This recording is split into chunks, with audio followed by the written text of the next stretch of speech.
오늘 본문은요, 이 베다니 마을에 살던 예수님을 사랑하고 따르던 이 나사로가 병이 들었을 때 그의 여동생들인 마르다와 마리아가 예수님에게 사람을 보내어 도움을 청하는 장면을 기록하고 있습니다.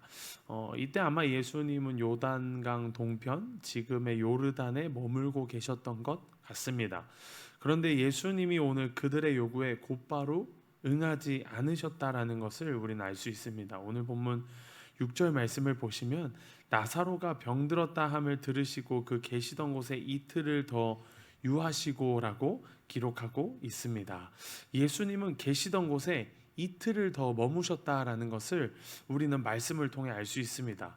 우리가 만약에 이 상황의 당사자들이라면 예수님께 어떤 질문을 했겠습니까? 이렇게 질문하지 않았을까요? 예수님, 우리가 예수님의 도움을 이렇게 필요로 하는데 도대체 무엇을 하고 계시고 어디에 계십니까? 예수님은 전능하신 하나님이신데 질병을 낫게 해주시거나 질병 자체가 발생하지 않게 하실 수 있는 것 아닙니까? 라고 예수님 앞에 얘기할 수 있겠습니다. 왜 예수님은 사랑하는 사람들에게 이 고난이라는 것을 허용하시는 걸까요? 이것에 대해서 야고보서는 이렇게 이야기합니다. 야고보서 1장 2절에서 4절 말씀인데요. 내 형제들아, 너희가 여러 가지 시험을 당하거든 온전히 기쁘게 여기라.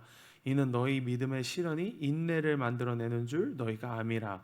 인내를 온전히 이루라. 이는 너희로 온전하고 구비하여 조금도 부족함이 없게 하려 함이라. 여기서 사용된 온전함이라는 단어는요, 성숙함이라는 단어와 동의어로 사용되고 있습니다.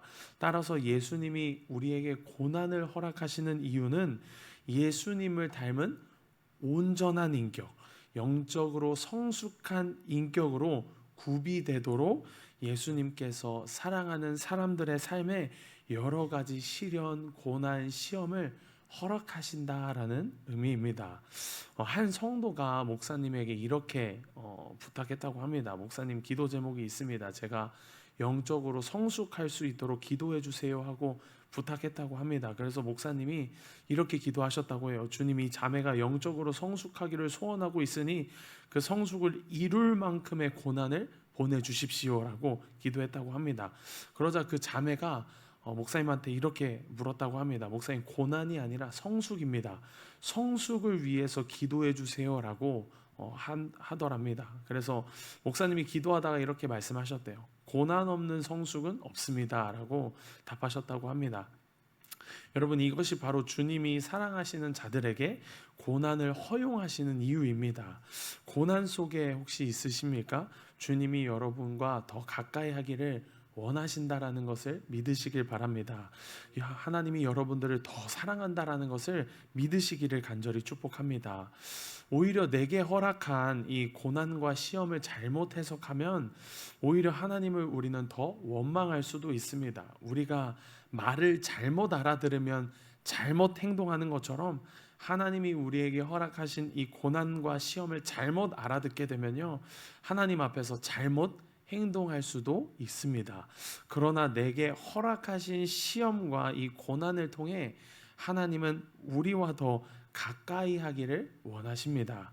시험과 고난을 통해 하나님은 우리가 하나님만 바라보기를 원하십니다. 그 상황과 환경을 넘어서 더 크신 하나님을 바라보기를 원하신다라는 것입니다.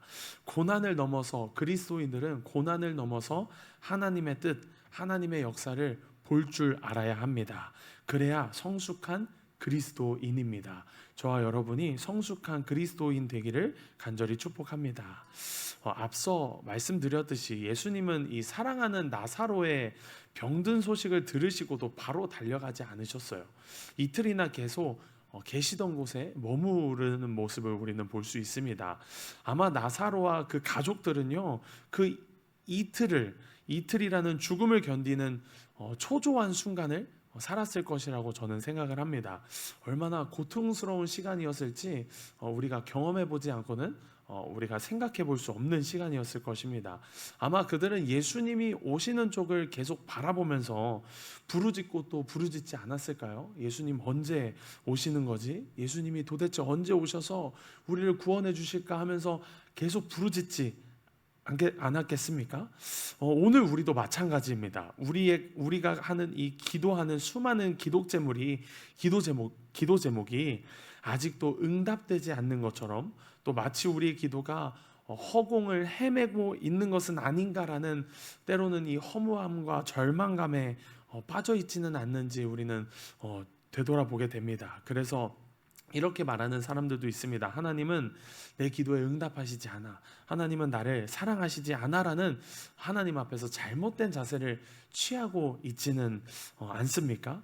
그러나 오늘 본문에서도요, 이틀이 지나고 나흘이 지나서 응답이 이루어졌어요. 이 이유를 잘 읽어보시면 알겠지만 나흘이 지난 후에 응답이 이루어지게 됩니다.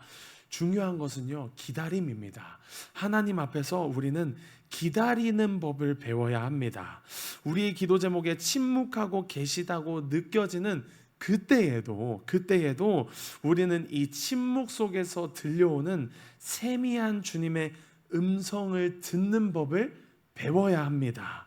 어떤 것을 통해, 무엇을 통해 세미한 음성을 들을 수 있는 것입니까? 바로 말씀입니다. 우리에게 주신 하나님의 말씀을 통해서 우리는 세미한 주님의 음성을 들을 수 있는 것입니다. 그러므로 여러분, 하나님의 말씀 앞에 서시기를 간절히 축복합니다. 우리는 왜 하나님이 침묵하시는지 알 수는 없어요. 그것에 대한 이유는 알 수 없습니다. 그 이유는 하나님만이 알고 계십니다. 그러나 우리는 이 하나님만이 알고 계신 어떠한 이유로 인해서 기도의 응답이 지연되고 있다라는 것을 믿음으로 믿고 조금만 더 인내하고 조금만 더 기다려야 합니다. 이 침묵 속에서 들려오는 세미한 주님의 음성을 들으며 견디고 기다려야 합니다. 말씀 앞에서 기다려야 합니다. 따지는 자세는 옳지 않습니다. 하나님 앞에서 옳지 않습니다. 오히려 엎드려서, 납작 엎드려서 경청하는 자세로 하나님의 말씀 앞에 서는 것, 그것이 성숙한 그리스도인이고 세미한 주님의 음성을 들을 수 있는 방법입니다. 오늘도 말씀을 통해 하나님이 세미한 음성으로 응답해 주실 줄 믿습니다. 때로는 나의 상황과 문제가 악화될 때가 더 많은 것 같습니다. 그러나 우리는 그때에도 기다려야 합니다. 예수님이 4절 말씀을 통해 말씀하셨죠. 이 병은 죽을 병이 아니라 하나님의 영광을 드러낼 병이다. 이로 말미암아 하나님의 아들이 영광을 받게 될 것이다 라고 말씀하십니다. 하나님의 영광이 드러날 시간을 우리는 기다려야 합니다. 우리의 영광이 드러나는 것이 아니라 하나님의 영광이 드러날 시간을 우리는 기다려야 합니다. 하나님이 우리를 향한 공의를 사랑으로 기다려 주신 것처럼, 오래 참고 기다려 주시는 것처럼 우리도 기다릴 줄 알아야 합니다. 하나님은 하나님의 때에 하나님의 방법으로 일하시는 분이시기 때문입니다.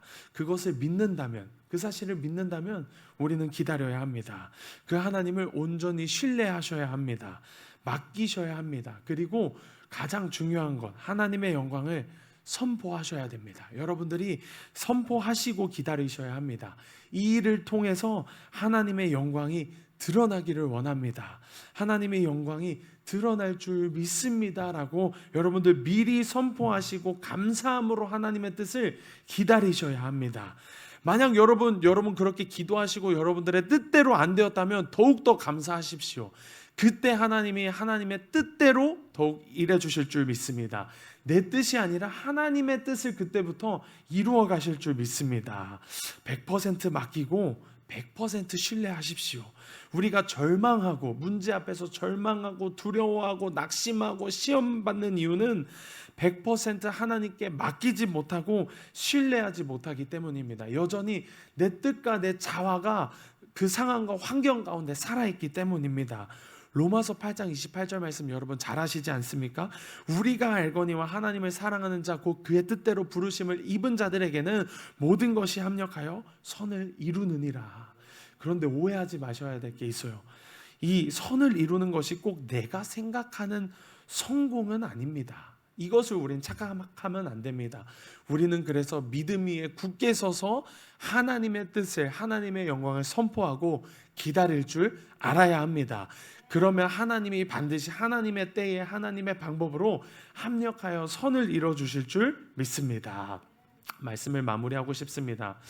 여러분, 우리는 인생의 고난이 찾아왔을 때, 이 나사로가 병든 것처럼 고난이 찾아왔을 때 먼저 잘 해석하셔야 합니다.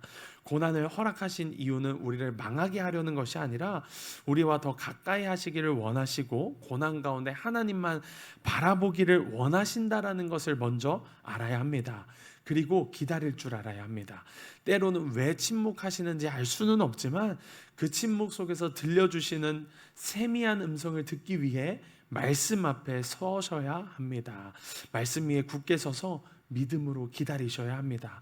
마지막으로 하나님께 맡기고 온전히 하나님을 신뢰하여 하나님의 영광의 때를 기다리셔야 합니다. 할 수 있다면, 여러분, 할 수 있다면 하나님의 영광을 미리 선포하시기를 바랍니다. 저와 여러분 안에서 살아계시는 예수님께서 이미 승리하셨습니다. 승리를 누리십시오. 승리를 선포하십시오.